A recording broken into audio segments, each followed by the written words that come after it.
Polynésie. Un mot qui résonne comme une douce invitation au voyage. Depuis leur découverte par les premiers explorateurs, ces petites îles logées au cœur du Pacifique fascinent les visiteurs par leur indiscutable beauté, qui éveille le mythe du paradis terrestre. Mais derrière les clichés se cache un monde complexe, un peuple riche d'histoire, de culture et de saveurs multiples qui dépasse l'image figée des cartes postales. De Tahiti au Tuamotu, nous embarquons pour un périple au bout du globe, où l'on s'attend déjà à faire de passionnantes rencontres.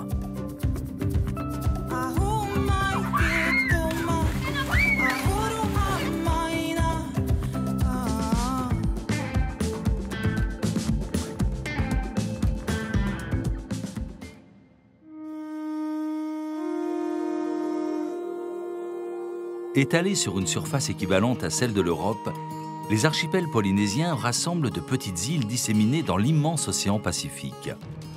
Bora Bora est certainement la plus célèbre d'entre elles.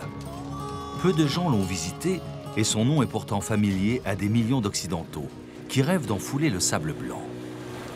Au-delà du charme de ces paysages, le lagon est un lieu de vie essentiel pour l'île, qui s'anime au lever du soleil lorsque les pêcheurs partent en mer. C'est aussi un axe de circulation majeur pour se déplacer d'un point à un autre de l'île, ou encore pour rejoindre les Motu, ces petits îlots constituant la barrière de corail qui entoure Bora Bora. Les hôtels ont aujourd'hui colonisé les plus belles baies, sans pour autant dénaturer le style polynésien, que conservent les wharés, ces maisons traditionnelles dont les toits sont couverts de feuilles de pandanus séchées. Entrepreneurs spécialisés dans la construction de ces wharés, Carl et Maeva font régulièrement le tour des fournisseurs de pandanus. Moe est l'un d'entre eux. Il vit avec sa famille sur le Motu Veivaia depuis 20 ans. Le pandanus, ils emmènent dans l'eau de mer pour traiter. Ensuite, ils viennent là pour ramollir. Hein? Ramollir et on appelle ça en tahitien. Et après, ils vont piquer pour mettre en feu, pandanus. Les pandanus sont de grands arbres tropicaux typiques du Pacifique.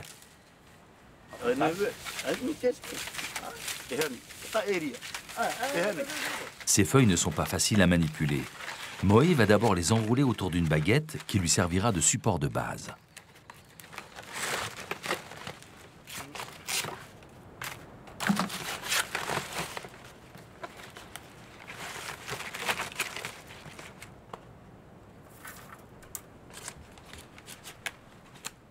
Un simple manche de fourchette lui sert de cale à bambou.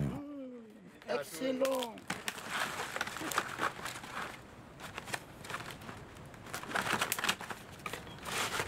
Ça, c'est le bâtonnet. Ça, c'est le bambou.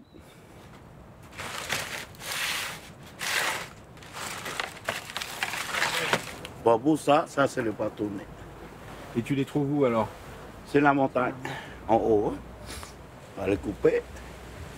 Mais c'est loin, hein.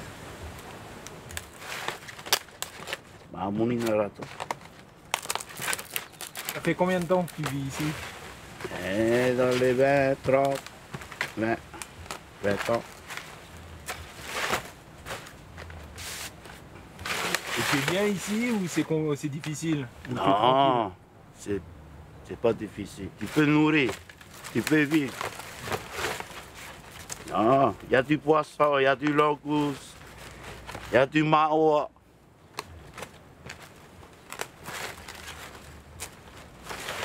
Ouais. C'est le paradis, hein? C'est le paradis.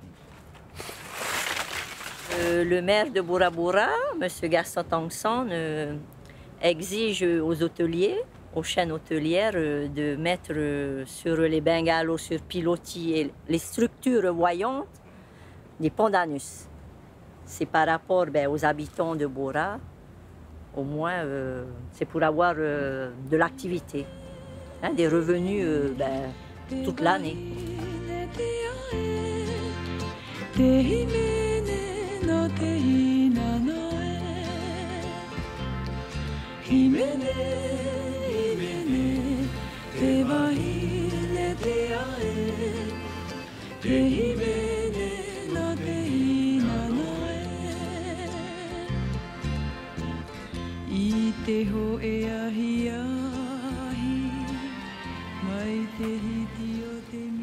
Contrairement à ce que l'on pourrait imaginer, la vie courante sur l'île est calme et préservée. Les touristes restent pour leur grande majorité sur les motus qui accueillent les grands hôtels de luxe. Waitakere est la principale agglomération de Bora Bora. Tout comme les îles voisines de l'archipel de la Société, elle rassemble quelques commerces et un petit centre administratif. L'emblématique mont Otemanu surplombe le lagon à 727 mètres d'altitude. À peine plus accessible, le point de vue qu'offre le sommet du mont Oue se mérite après 620 mètres d'ascension. Où que l'on se trouve sur cette île de 9 km de long, ces anciens volcans dominent le paysage.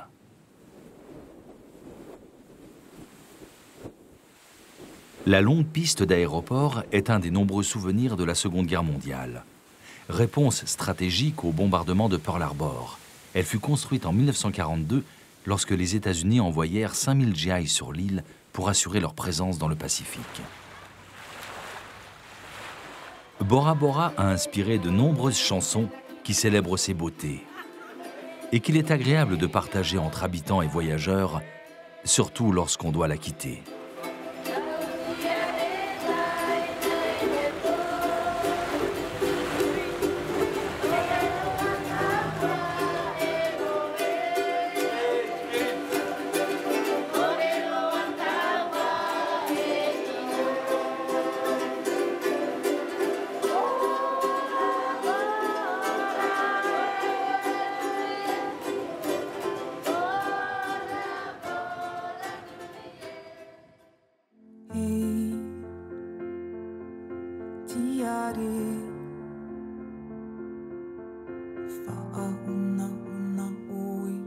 À 50 km plus au sud, changement de décor avec l'île de Raiatea. Plus vaste et plus sauvage, elle est considérée comme la capitale historique et sacrée de l'archipel. Tout près du village méridional de Tapu Tapu Atea, l'Andrechu a installé sa ferme perlière au milieu du lagon. Malgré le rempart des imposantes montagnes, le site est très venteux et l'eau circule de façon constante. Un atout pour la culture des perles. Pour les extraire, on introduit un corps étranger appelé nucléus dans la coquille d'une huître. Une opération très délicate mise au point au Japon que seule une poignée de spécialistes maîtrise. Venu d'Osaka, Yo Matsui travaille en Polynésie depuis près de 30 ans. La concentration d'abord et l'expérience et la chance.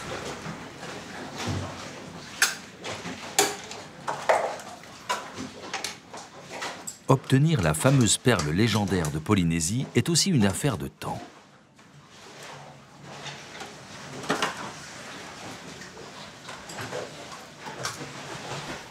Si on parle du stade où ils sont juvéniles, compter la première pelle, il faut attendre 3 ans. Pour faire de belles pelles, voilà, c'est 6 ans, 7 ans. Après, au-delà, elles sont fatiguées. Elles peuvent vivre longtemps, plus de 15 ans.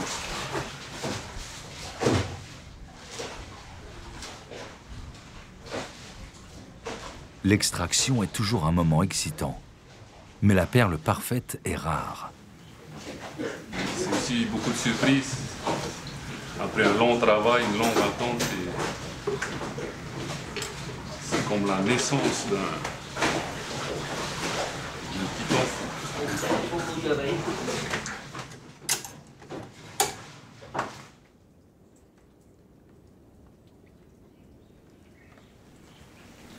C'est clair que le secteur de la pelle a vraiment chuté, elle s'est effondrée là depuis une dizaine d'années. On prend des risques, mais on est quand même confiant dans ce que nous sommes en train de préparer et du travail que nous avons mis en place.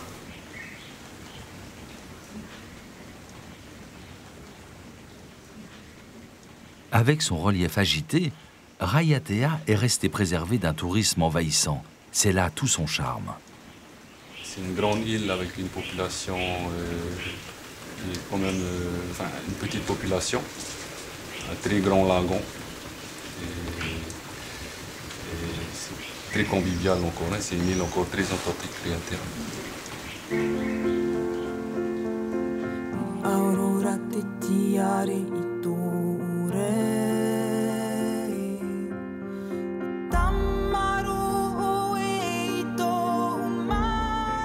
Tapu Tapu Atea abrite aussi le plus sacré des marais, autrefois centre religieux et culturel d'une grande partie de la Polynésie, d'Hawaï à la Nouvelle-Zélande, en passant par les Tuamotu.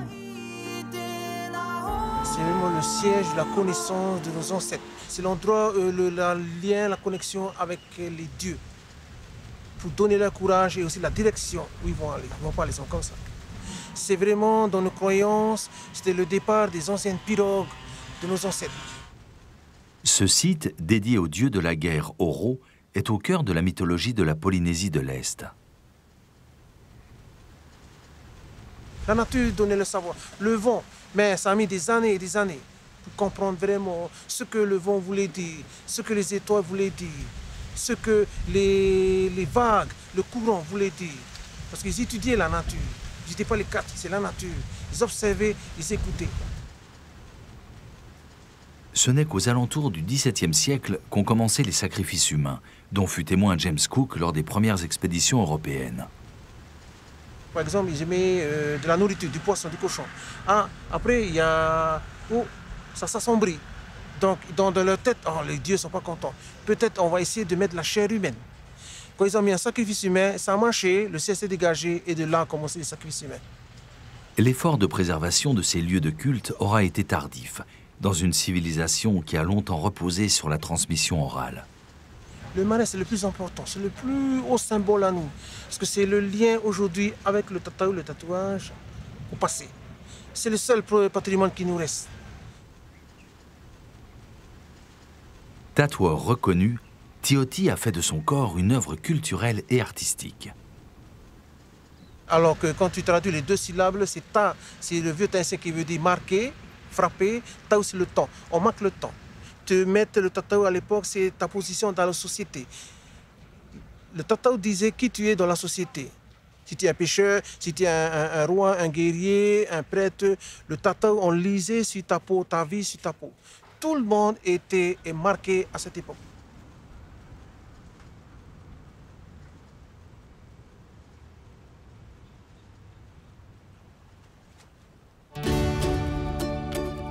Située plus à l'est, la baie de Faaroa est un véritable fjord où foisonnent les plantations, comme celle de Frankie Taowatiti qui cultive une vanille de grande qualité.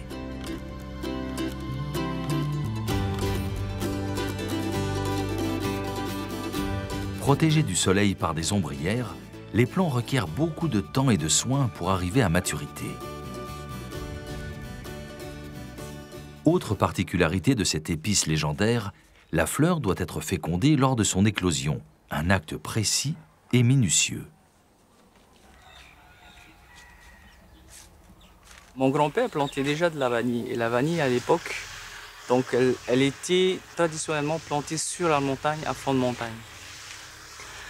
Aujourd'hui, il n'y a plus personne qui veut monter sur la montagne pour planter donc, la vanille. Donc voilà, donc il y a ce concept de vanille sous ombrière qui permet d'avoir de la vanille avec le taux d'ombrage qu'il faut, donc les planter près des maisons.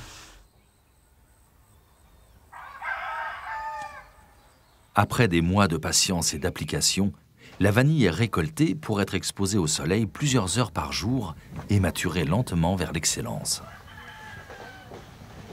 À la fin de la semaine, toute la famille se retrouve avec des amis pour faire la bringue, un terme polynésien qui marie chanson, convivialité et bonne humeur.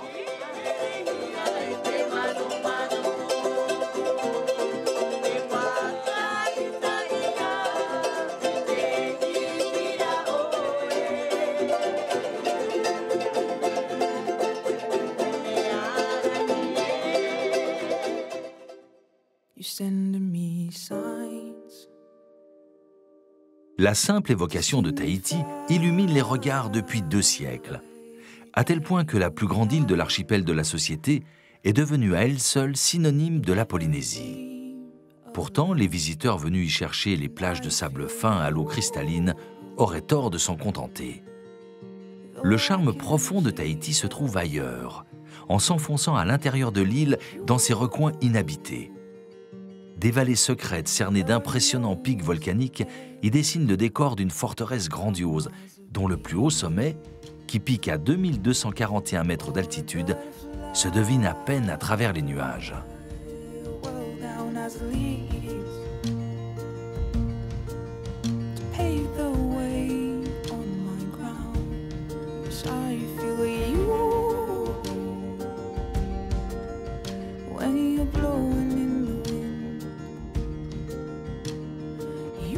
La capitale, Papeete, a connu au cours des 40 dernières années une expansion spectaculaire. C'est aujourd'hui une métropole moderne dont le port est tant le refuge des marins au long cours que des yachts de luxe.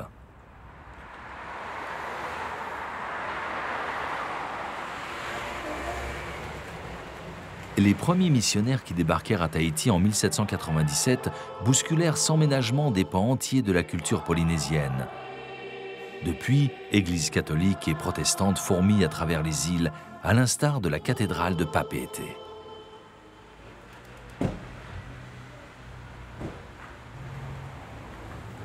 À proximité, le marché est un lieu de rendez-vous incontournable, où l'on vend fruits et légumes, mais aussi une diversité de fleurs fraîchement cueillies, assemblées en magnifiques couronnes et colliers que l'on offre pour souhaiter la bienvenue aux invités.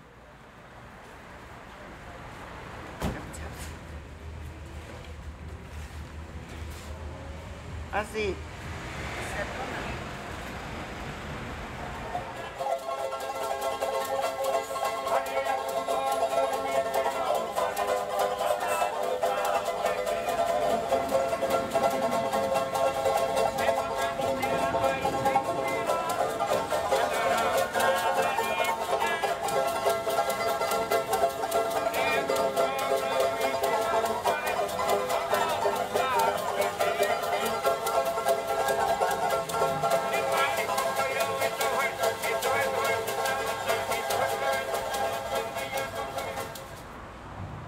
De magnifiques fresques embellissent le visage de la capitale depuis 2014, année de création d'un festival local de street art.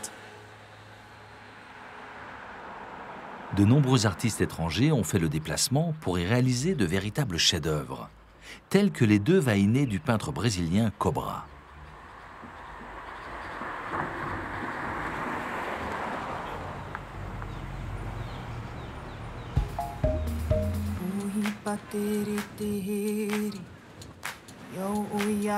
À la sortie de la ville, dans la commune de Maina, les connaisseurs planent autour de la pointe Vénus, un spot réputé de sport nautique.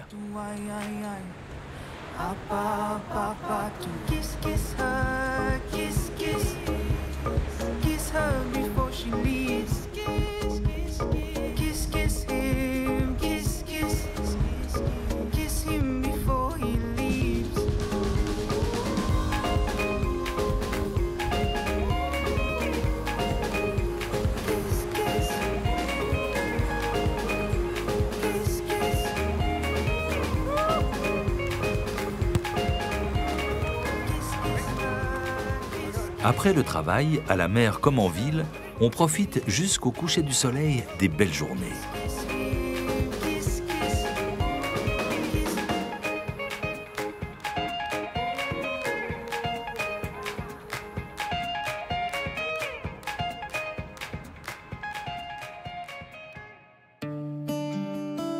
En descendant vers la presqu'île du Sud, nous traversons de superbes vallées qui renferment d'authentiques trésors. À Papeari, Jean-Baptiste fait pousser des légumes bio.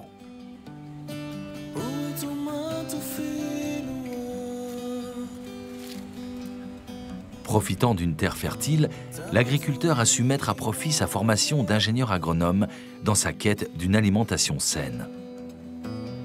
Les amateurs de goût ont rapidement plébiscité ses courgettes et ses tomates.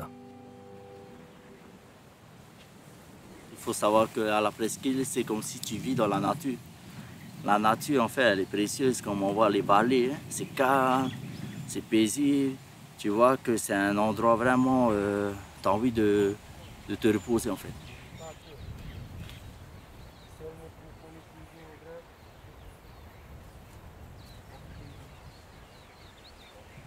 Alors là, sur cette parcelle-là, c'est la culture des courgettes rondes qui est vraiment demandée sur le marché. Du coup, je me suis dit, allez, on va lancer aussi les courgettes rondes, à part les courgettes longues. Voilà. Et ici, ben, je fais les deux variétés, les longs et les ronds. Il n'y a aucun traitement chimique. À vue d'œil déjà, hein, on voit déjà les coccinelles. Et du coup, en fait, ça permet en fait de protéger la plante contre les pucerons.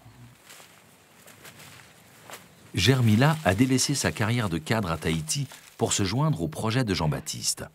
Même dans les îles paradisiaques, le burn-out guette. Ça, les personnes en raffolent pour faire... Il y a d'autres qui font du couscous ou des plats mijotés. Voilà. Parce qu'à chaque fois quand je vais livrer, eh bien, les clients, ils attendent que ça. Voilà. L'agriculteur souhaite transmettre ses connaissances. Il faut vraiment inciter d'autres personnes à vraiment développer le bio et à être certifié pour par la suite que tout le monde soit autonome déjà de ces produits qu'ils cultivent et aussi de cultiver des produits de qualité. Voilà.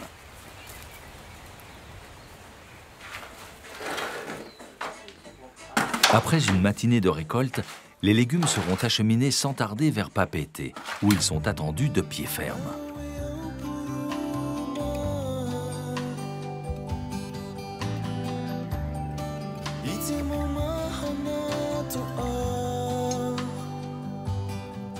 Taravao est une ville en plein développement. Située sur un isthme, elle fait la jonction entre Tahiti Nui, l'île principale, et Tahiti Iti, la presqu'île. C'est sur son plateau que Juliette Lamy a fait le pari d'installer sa fromagerie, à proximité des champs où paissent les troupeaux de vaches. Compte tenu de la température, des armoires réfrigérées se substituent aux traditionnelles caves d'affinage. Quand je suis arrivée ici, on m'a dit de créer un camembert parce que c'était convivial et que les Tahitiens aimaient ça. Au final, je suis arrivée à ce fromage qui a sa personnalité à lui et qui a plus une texture en fait de Saint-Félicien, mais qui a un petit goût de camembert. La qualité des pâturages qui nourrissent les vaches influence bien entendu les saveurs du fromage. C'est compliqué en fait l'herbe parce qu'on est sur un pays où il fait très chaud, il pleut aussi beaucoup sur le plateau. Donc des fois l'herbe va être vraiment pleine d'eau.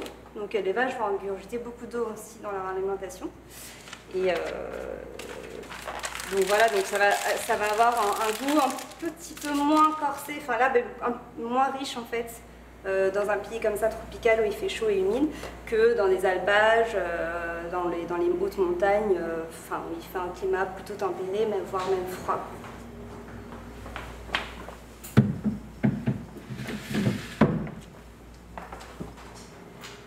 L'humidité, je ne la régule pas puisqu'elle est déjà là en fait.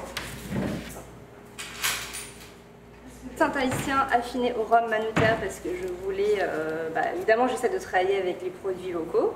Et puis le fromage, c'est un produit de terroir, donc il s'adapte bien avec les autres produits de son terroir. Donc il s'affine très bien avec le rhum de son endroit. Après, je fais aussi de la tome avec des graines de papaye séchées. J'ai aussi de la tome avec des baies roses, des marquises et un ouroubier. Donc j'ai inventé un morbier un petit peu avec la cendre à l'intérieur, mais c'est de la cendre de ourou. Voilà.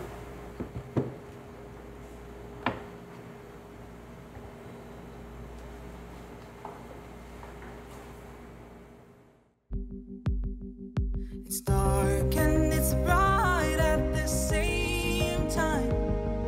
It's cold and it's warm, depending on the night. La presqu'île recèle de lieux somptueux et pourtant ignorés, car difficilement accessibles. La route s'arrête après le village de Tiupo. Il faut alors embarquer pour traverser le lagon et enfin gagner ces prémices de vallée où les pics effilés témoignent de la jeunesse des montagnes. Tiupo, c'est aussi le nom d'une vague légendaire. Si ces flots peuvent être doux les jours de calme, le site connaît parfois des vagues gigantesques, atteignant 5 mètres de haut. C'est ici qu'auront lieu les épreuves de surf des Jeux Olympiques organisés par la France en 2024. Parmi les premières femmes à avoir affronté la vague, Priska Amaru redoute les JO. C'est une très bonne chose, mais c'est plutôt le côté environnement. Il faut quand même que ça reste comme ça a toujours été, c'est-à-dire le côté calme de Teopo avec les habitants. Il ne faut pas que ces JO détruisent ce côté authentique de Teopo. La toute jeune Vaïné Fierro se mesure souvent à Tiahupo et sera, à n'en pas douter, une des favorites de ces Jeux.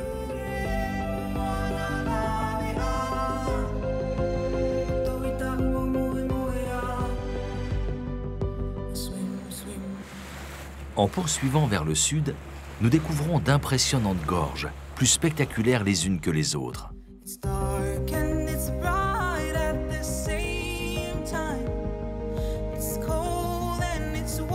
À cet endroit, le lagon commence à se resserrer. Arrivé à l'extrémité de l'île, impossible de faire escale. La végétation est d'une telle densité que personne ne peut y habiter. La nature ici reprend ses droits sur l'île, protégée par une ceinture de corail et agitée d'un vent souvent très soutenu. Il serait d'ailleurs bien téméraire de naviguer le long de ces côtes les jours de tempête.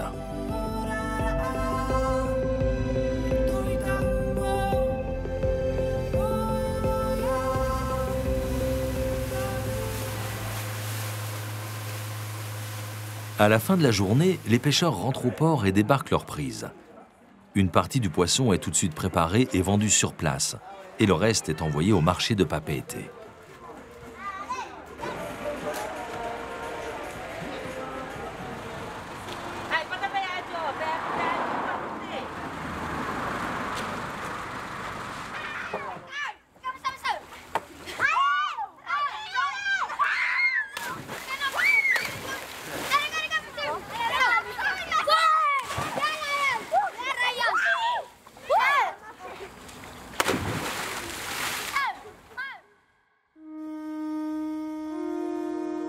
Face à Tahiti, Moorea est connu pour sa forme triangulaire qui évoque une dent de requin.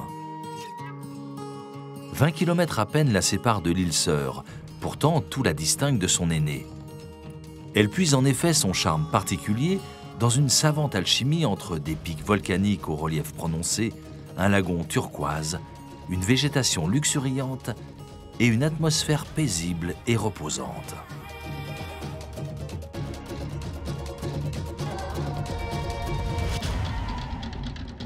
C'est sur les côtes d'Afareatu, à l'est de l'île, que Priska a ouvert son école de surf. Ce matin, elle emmène 4 élèves se confronter à sa vague de prédilection, face à la maison. Il leur faudra tout de même ramer un petit kilomètre pour l'atteindre. Ancienne vice-championne de Polynésie, Priska a voyagé tout autour du globe. Aujourd'hui, elle est revenue s'installer dans son village natal.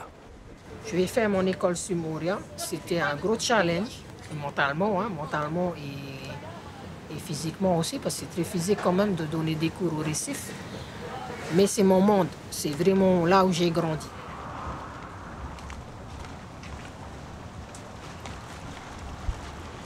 À Tahiti, en Polynésie, la femme, c'est souvent elle qui ramène l'argent à la maison, quand même. C'est elle qui s'occupe des enfants, elle a une bonne place quand même dans la famille. La femme polynésienne a ce côté-là où elle se prend en main et c'est elle qui gère en fait. Après un bon échauffement pour atteindre le spot, Priska installe sa base flottante. Les leçons peuvent enfin démarrer.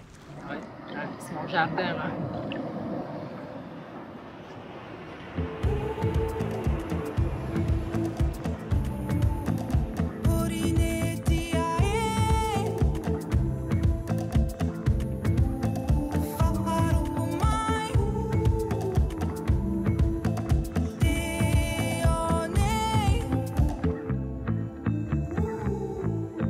Ahi una tau a oie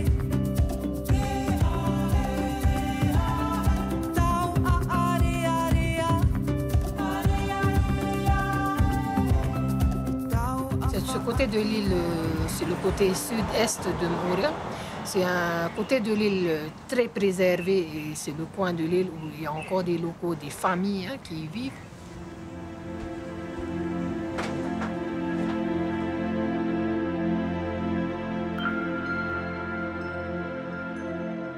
Situé sur la côte ouest, Ahapiti héberge l'église de la Sainte Famille, qui date de 1897.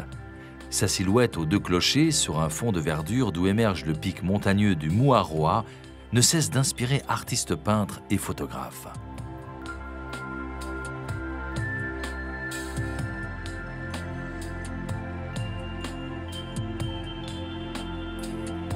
L'endroit où j'aime aller sur Moorea, c'est Opunho. Opunho, la baie d'Opunho. J'adore cet endroit parce que là, vraiment, c'est vraiment le grand calme. Tu as le calme de la baie. Et puis, tu as tous ces arbres, là, ces grands arbres à Opunho. Tu as vraiment l'impression d'être seul au milieu de la nature et j'aime beaucoup aller me poser là-bas.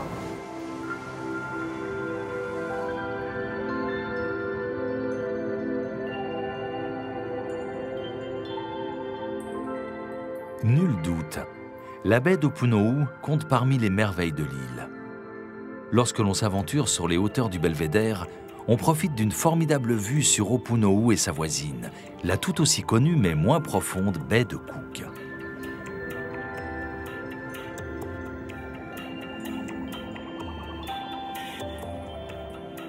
Sur les collines des alentours, les champs d'ananas qui ont fait la réputation de l'île prospèrent. À l'est de Tahiti, l'archipel des Tuamotu, long de 1700 km, rassemble 76 atolls. Des îles constituées de récifs annulaires renfermant un lagon. Rangiroa en est le plus illustre et le deuxième plus grand au monde par la surface de son lagon, véritable mer intérieure. Prisé pour sa faune sous-marine remarquablement riche, Rangiroa est le paradis des plongeurs. La vie locale est concentrée sur une fine bande d'environ 10 km, dont Avatoru est le principal village. Blottie en bordure de la passe, la commune voit dérouler de belles vagues. Lentement dépeuplée depuis le XVe siècle, l'île a malheureusement pâti de tsunamis destructeurs et de guerres répétées contre l'atoll d'Anaa. Parmi les fidèles de l'île, James y a installé son atelier. À la fois sculpteur et tatoueur, c'est un artiste complet qui interprète et donne vie aux souhaits de ses clients. Bien qu'on y sente l'identité Paumotu, ses motifs s'inspirent de la culture polynésienne au sens large, puisée des marquises à Hawaï.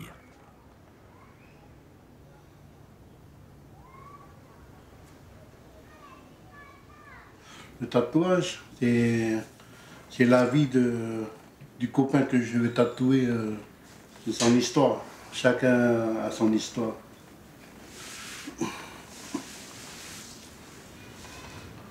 Il représente le voyage, la famille, le soutien de la famille, surtout beaucoup pour la famille.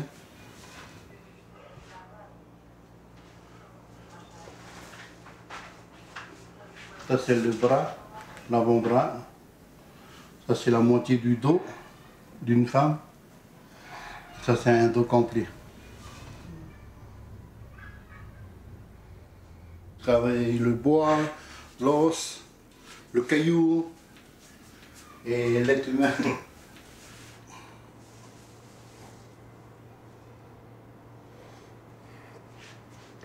On a changé, il veut mettre le tiki. Il veut mettre le tiki qui représente la protection de la famille. Voilà.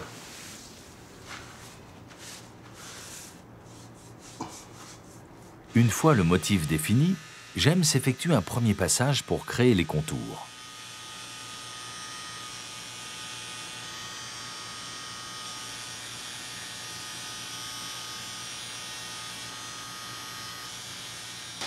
Des autres personnes qui vont regarder, ben, on voit que c'est beau, mais ils ne savent pas qu'est-ce que signifie le tatouage de cette personne-là. Voilà.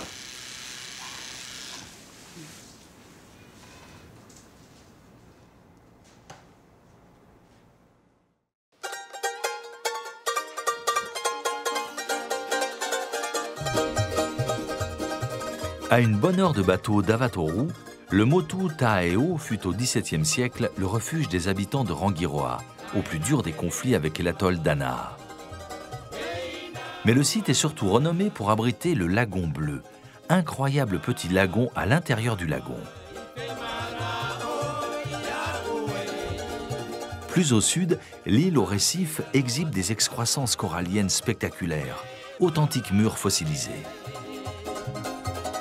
Les féos, c'est-à-dire les champignons de corail fossilisés que tu as vus à l'île aux récifs, ne sont rien d'autre que la réponse à l'action de les deux plaques tectoniques.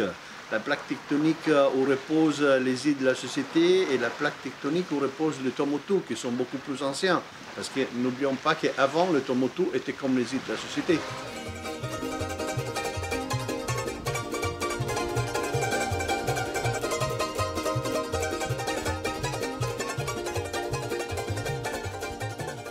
De retour sur le motu principal, nous sommes accueillis par la famille Maero. À 18 ans, Moeani confectionne de nombreux objets à l'aide de fleurs, comme ces colliers très parfumés.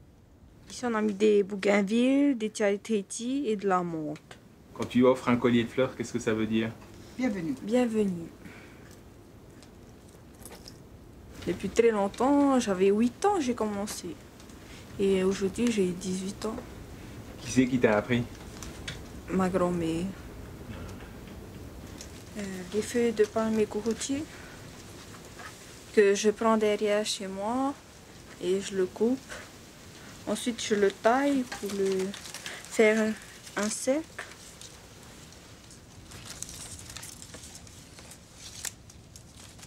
Elle finit par obtenir un chapeau qui sera très utile pour travailler en plein air.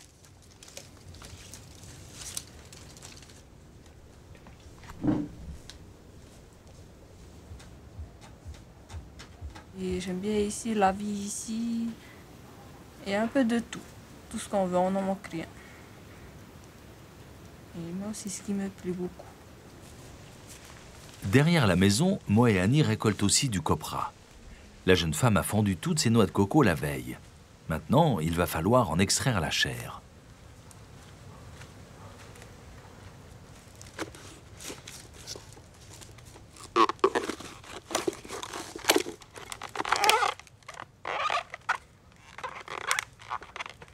Oui, elle est déjà un peu sec. Quand elle est un peu sec, elle devient un peu gris. Ça va partir à l'huilerie de Tahiti qui va produire de l'huile de coco. Beaucoup de femmes font le copra ici. Hein. C'est un gagne-pain hein, pour nous de faire du copra. Tu t'en sers pourquoi? Mettre dans mes cheveux ou sur mon corps. Et je l'utilise aussi comme médical aussi. Hein. Ah ouais, ça soigne quoi? La toux. À quelques centaines de mètres de la maison, la fameuse passe de Tiputa domine l'extrémité du Motu. Dauphins et requins sont les vedettes d'un des plus beaux sites de plongée de la planète, en particulier lors des flux et reflux du lagon dans l'océan. Lors de ces changements de marée, le courant gagne en puissance et offre aux dauphins un parfait terrain de jeu.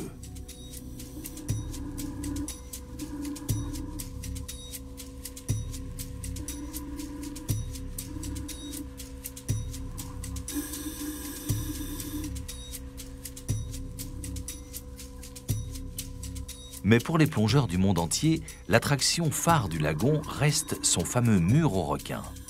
Quand vraiment le courant rentrant commence à s'établir, tu vois une grosse boule noire, mais vraiment une boule noire qui s'approche à la passe, à l'entrée de la passe. Hein. Et les premières fois, je me demandais qu'est-ce que c'était. Et puis tu vois, fou, qui se divise. Hein. Vraiment, cette boule qui explose et c'est tout le requin gris qui arrive. C'est incroyable, vraiment incroyable.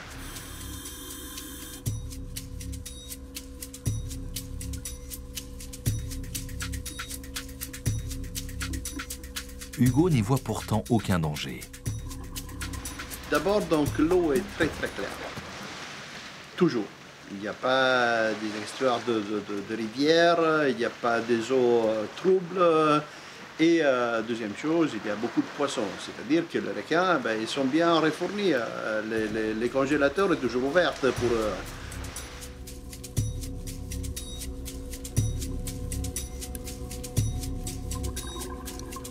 Les requins n'ont pas le monopole de la passe. Leurs cousines, les raies manta, dites diables de mer, y paradent par dizaines.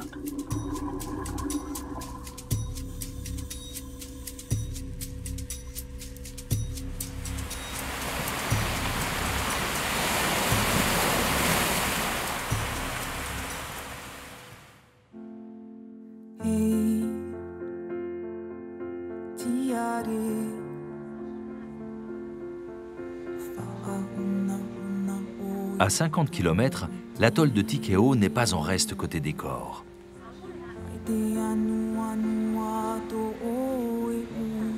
Seule localité de l'île, Tueraera est construite sur 2 routes parallèles concentrant toute l'activité.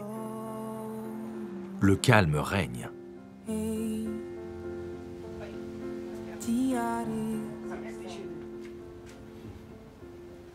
De toute façon, on avait déjà fait des sites, tu vois. En quelques coups de pinceau, Maeva finalise un drap peint à la main.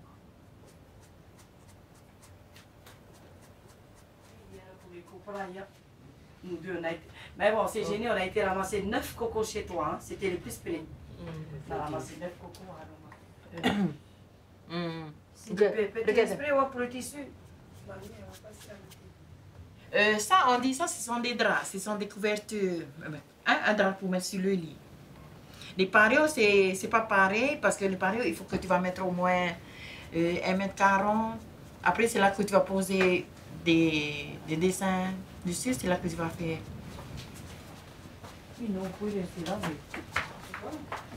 Je commençais à 7 heures.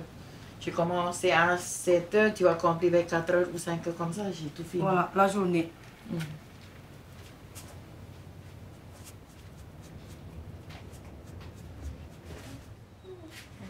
Autre corde à son arc, Maeva crée des bijoux grâce aux coquillages qu'elle ramasse tantôt le long du lagon, tantôt le long de l'océan.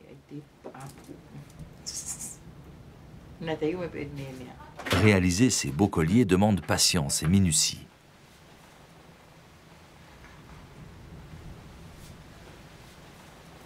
On ne fait pas les mêmes trouvailles des 2 côtés de l'atoll. Ça à côté Recife. Et ça, l'océan.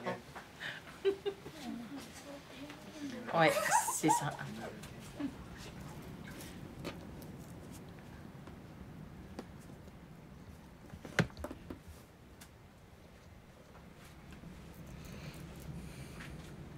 Tu fais comme ça.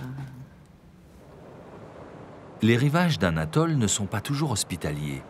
Sa barrière de corail est sujette à de redoutables aspérités, telles que la localement célèbre cloche de Hina. En bateau comme à la nage, mieux vaut s'en tenir à l'écart. Vers 1850, les premiers missionnaires furent à l'origine de la plantation de cocotiers pour encourager la culture du copra.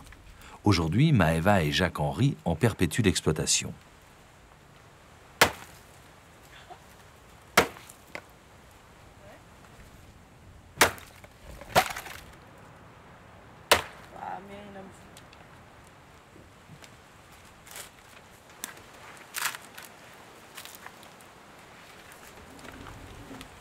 Et 3 jours après, j'ai retiré le coco dehors, puis mis au soleil, séché pour 1 semaine.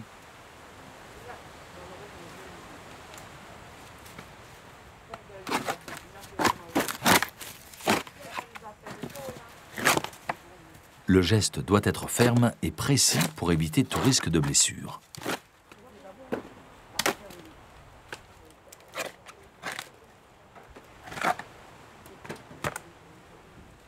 Bon nombre de familles sont dépendantes de cette activité pourtant faiblement rémunérée pour vivre. Monette vient d'accueillir des amis à l'aéroport, coiffée d'une couronne de fleurs. Et les fleurs se trouvent dans mon jardin à moi, sur mon bougainvillier. Et puis nous, notre signification, c'est ça. Pour être belle, on a notre couronne. C'est la couronne qui nous fait belle. Pas ensemble, il n'y a pas de couronne. You send me signs to signify that you lie in every beam of light, and I feel you. Tikeo regroupe tous les ingrédients de l'idée que l'on se fait du paradis. Mais plus que les paysages enchanteurs, c'est ce calme des motus inhabités, ce sentiment de plénitude qui en sont les meilleurs atouts.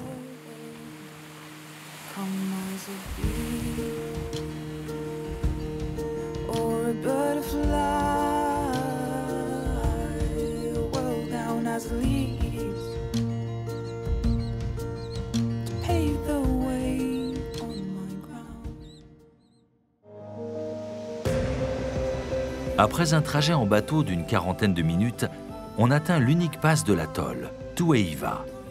Seules 4 familles vivent à l'année sur le motu des pêcheurs. Mateo a vécu et travaillé à Tahiti avant de tout quitter pour retrouver l'île de son enfance. Il n'y a rien qui me manque en fait. Ici on en parle à la télé, on a juste la radio. Et en fait, tant que je vais à la mer tous les jours, je pêche. Et après, voilà, c'est le mode de vie, c'est tellement simple en fait. On vit simplement.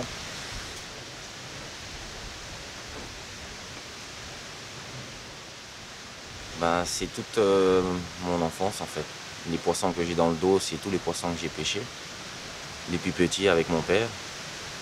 Et voilà, et tout le reste, il y a un peu de marquisien, un peu de tout en fait. C'est toute ma vie.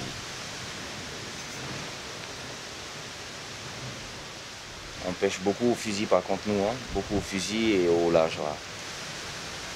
Et quand on pêche au fusil, par contre, c'est un peu plus dangereux parce qu'il y a du tapété, il y a du reira. Et ces requins-là sont assez agressifs quand même.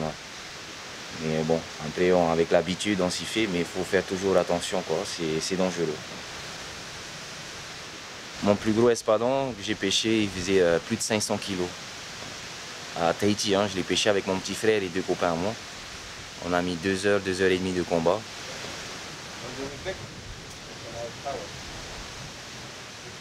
Le soleil fait aujourd'hui illusion. Mais lorsque la tempête souffle, les conditions régnant sur ce bout de corail deviennent dantesques. À quelques dizaines de mètres, c'est la maison de Benoît, le pêcheur le plus ancien sur le motu. Sa compagne a décoré leur maison avec goût.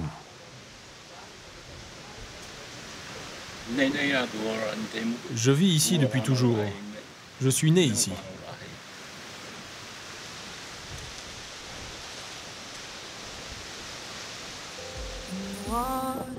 Tous les jours, Benoît traverse la passe pour contrôler ses parcs à poissons.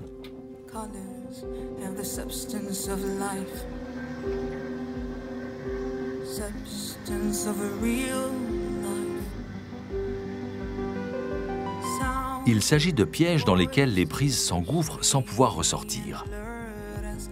Cette méthode de pêche très simple est une forme primitive de l'aquaculture qui permet de conserver à moindre frais les poissons vivants en attendant de les livrer.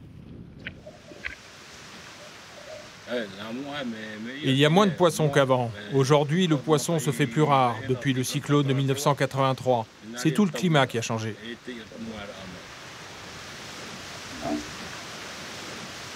Quand j'étais petit, je venais ici, il y avait beaucoup de poissons. Et aujourd'hui, je vois qu'il y a de moins en moins de poissons. C'est malheureux, mais bon, c'est comme ça. Moi, je m'inquiète plus pour la génération future.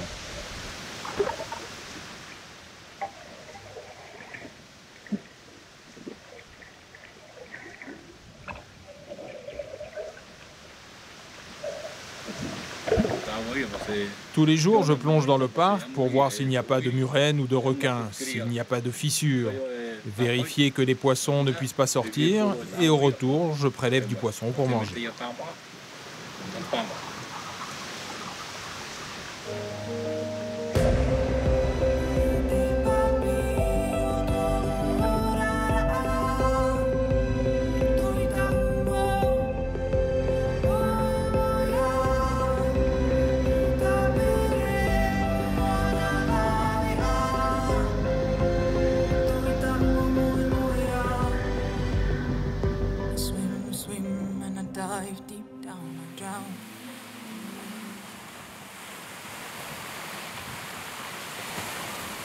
Au port de Tierraera, les enfants jouent tandis que leurs parents se préparent à l'arrivée du cargo, qui doit amarrer en début de soirée. Par rapport à Tahiti, il y a tout ce qu'il faut, mais le problème c'est que tu ne peux pas aller tout le temps à la mer. Alors qu'ici, tu peux aller faire, tu peux aller à la mer, tu peux aller faire du copra, tu peux aller faire tout ce que tu veux.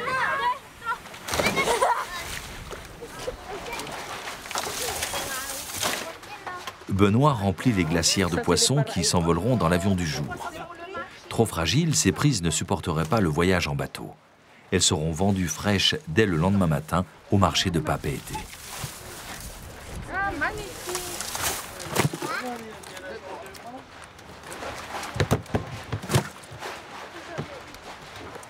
Melao, Meire, Melao.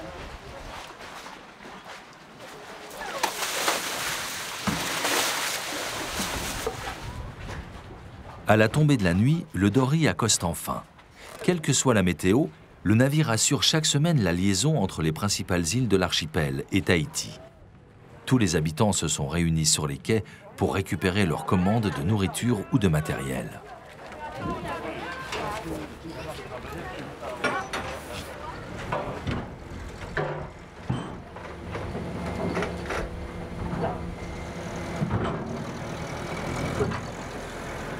C'est en leur compagnie que s'achève notre périple en Polynésie, dont nous n'aurons qu'entraperçu les nombreux trésors.